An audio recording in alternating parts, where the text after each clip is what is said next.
And so this is one of the strangest occurrences really in any amphibian decline, at least in my opinion, in the world. So things like the golden toad disappearing, it was from the chytrid fungus. It's very one-to-one cause. It makes sense why that happened. Or the flatwood salamander in the U.S., the longleaf pine habitat was lost, and so the species has mostly been lost. This was found in the southern coastal plain in Georgia and Florida and Alabama. And it used to be one of the most abundant amphibians in any of those ecosystems. You could find them in ditches on the side of the road in town. You could find them at night when it was raining, just walking on the road. They were so abundant. And between 1968, roughly, and 1977, they disappeared. So there was a scientist working on them named Bruce Means, and then a number of other people. But Bruce was actively studying them during this period. And all of a sudden, he would go out, and they were just gone overnight. I mean, roughly 9 years, but in a lot of places, they were literally gone from one year to the next. He went out in one spring, and they were there, and the next spring, they were gone. And we really don't have any idea yet what the causes of that were. So it doesn't appear to be the chytrid fungus.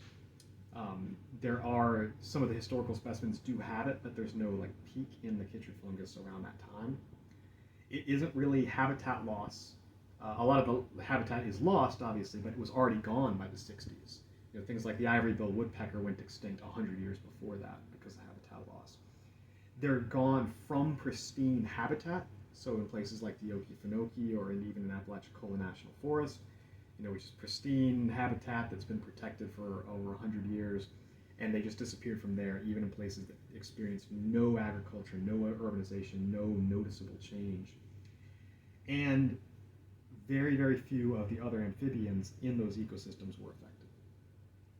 So it's literally just the Desmonids sauriculators that disappeared.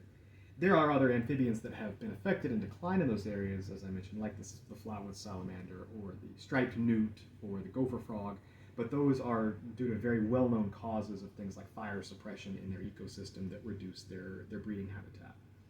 Whereas there are other Desmognathus in the same habitat as these guys that didn't decline, so even in the same genus.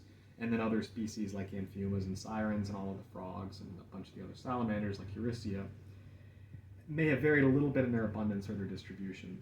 But these guys and these guys alone just disappeared overnight from 90% of their range. And we still have essentially no clue why. And so they're still extant. We've been able to find a number of healthy populations of them at a bunch of different sites. And so they are still there.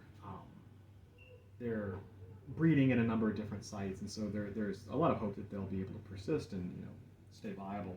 But this might be one of the better instances that we have of having something that is appropriate for endangered species listing.